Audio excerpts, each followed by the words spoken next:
अस्सलाम वालेकुम। आज हम सिंटेक्स बुक बोर्ड की मैथ्स की बुक 7 की एक्सरसाइज 7.1 देखने जा रहे हैं, जो कि है फाइनेंशियल अर्थमेटिक्स से मुताल्लिक़।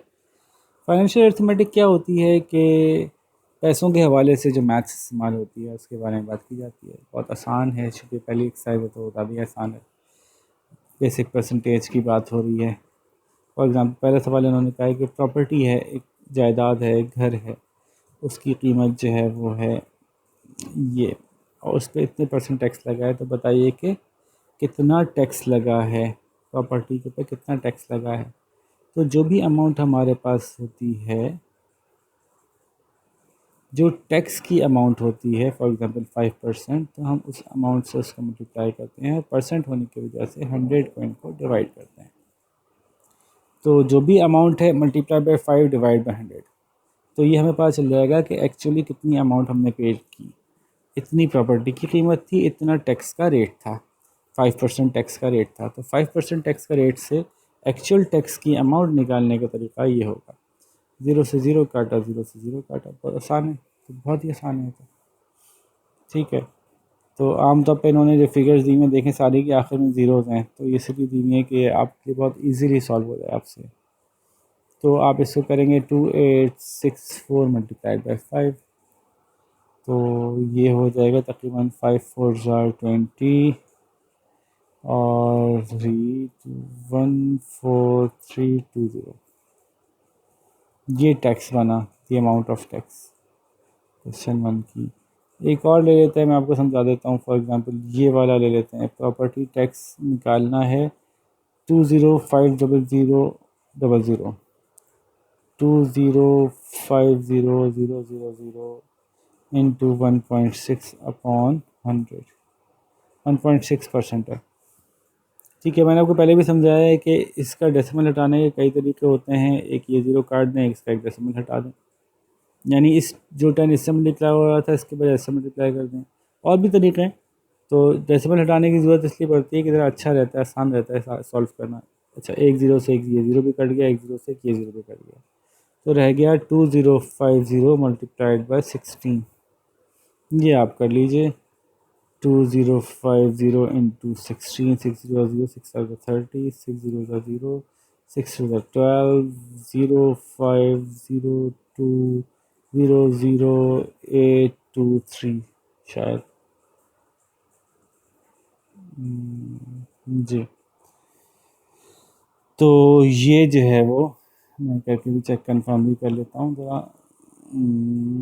2050 इंटू 16, 328, बिल्कुल ठीक है।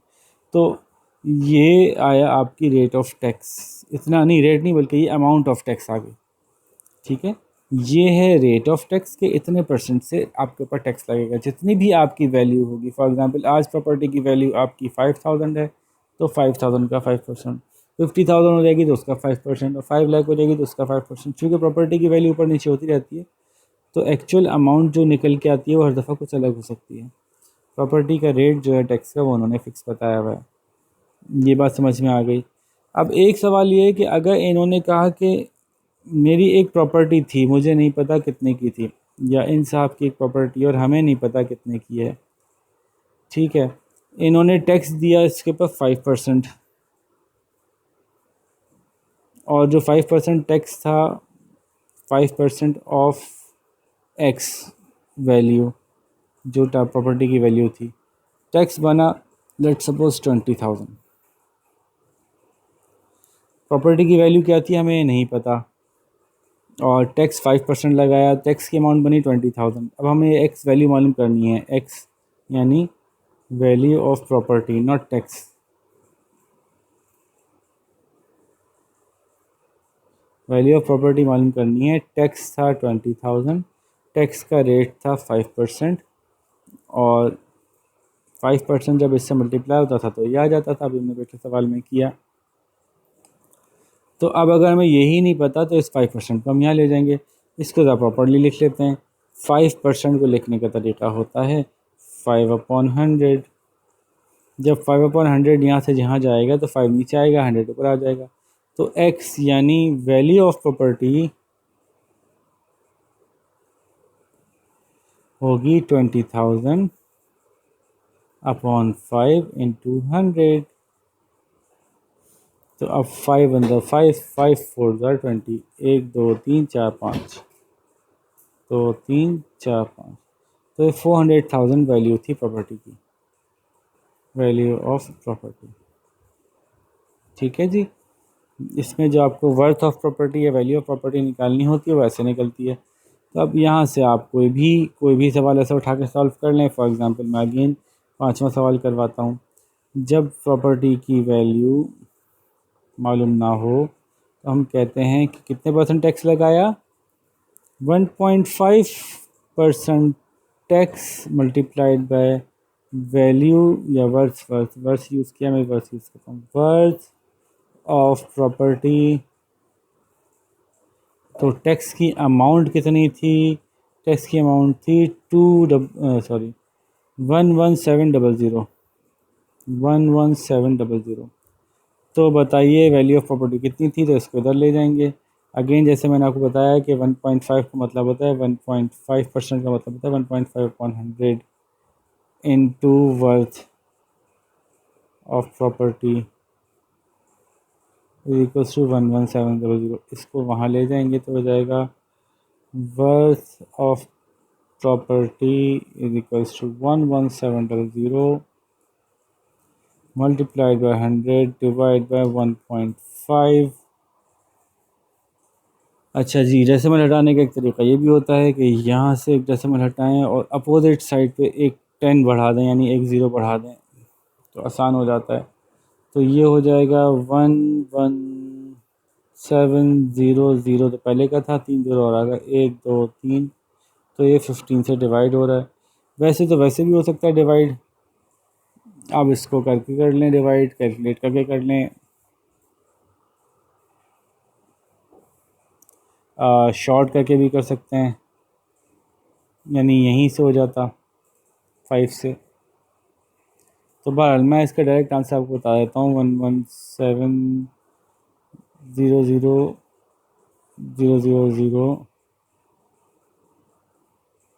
Divide by 15 is equals to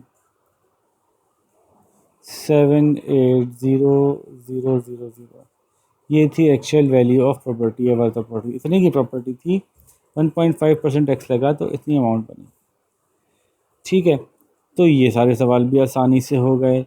find the rate of percentage of property tax when, property tax पे जो किया वो इतना किया, प्रॉपर्टी की वर्थ इतनी थी, अब रेट बताइए। अब तीसरी चीज़ मालूम करनी है। सेम सवाल सेम इक्वेशन से 3 अलग अलग चीज़ें मालूम करनी हो सकती हैं, जैसे कि हमें यहाँ पे करनी है। जितने एलिमेंट्स होते हैं किसी क्वेश्चन में उतनी चीज़ें मालूम की जा सकती हैं। 3 एलिमेंट्स से, और तीसरी चीज़ क्या थी, हमने कहा रेट ऑफ टैक्स जो परसेंटेज में होता है multiplied by worth of property is equals to amount of tax. Tax निकालने के लिए प्रॉपर्टी की वर्थ को टैक्स रेट से मल्टीप्लाई किया जाता है, तो अमाउंट ऑफ प्रॉपर्टी ये तो टैक्स की अमाउंट आ जाती है। अब जब आपको रेट ही नहीं मालूम, रेट मालूम करना है, तो रेट अगर एक्स है तो बाकी सबको उधर ले जाएं। तो उसका तरीका क्या होगा, rate of tax is equals to amount of tax upon worth of property.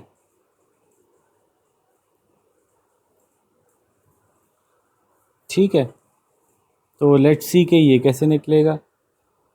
तो इसमें भी कोई मुश्किल वाला निकाल देता हूँ मैं, सभी आसान लग रहा है मुझे। चलिए 5 ही करते हुए इसलिए 5 कर देते हैं। टैक्स जो पे किया इन्होंने बताया वो पे किया 1200 और एक और 0, यानी 12,000 का। प्रॉपर्टी की जो कीमत थी वो थी 600,000। बताइए रेट कितना था। तो रेट है जी, 10 से 10 कटा, 10 से 10 कटा, 10 से 10 कटा, 12 one 12, 12 5 60, 1/50। Rate of tax is equals to 1/50। 1/50 करेंगे, आसान है, ये देखिए 1/50, पॉइंट लगाया, 0 लगाया, 0 लगाया, 0 लगाया, 5 टू ज़ा 10 यानी 50 टू ज़ा 100, तो 0.02 आंसर आया। अगर इसको परसेंटेज के साथ लिखना है तो इसको इंटू 100 कर दें, विच इज़ इक्वल्स टू, इसके 2 डेसिमल आगे आ जाएंगे तो 2%, तो इसको इंटू 100 कर दें, दिस इज इक्वल्स टू 2%। अच्छा, ये डायरेक्ट ऐसे भी आ जाता, 51 ज़ा 50, 52 ज़ा 100, तो 2% टैक्स रेट ऐसे निकलेगा। इतना आसान सवाल है। ये वाले सवाल तो आप पीछे किताब से पढ़ के दे ही देंगे, टैक्स क्या होता है, पर्पस ऑफ टैक्सेशन क्या होता है, ये सारी चीज़ें आप देख लीजिएगा। तो ये बहुत आसान एक्सरसाइज थी, बहुत बेसिक एक्सरसाइज थी, एक ही क्वेश्चन से सारे सवाल होने थे। तो होपफुली आपको समझ में आ गई होगी। तो जल्दी से शाबाशी कंप्लीट करें ताकि हम 7.2 पे आ सकें। फिर अपना ख्याल रखिएगा। अल्लाह हाफ़िज़।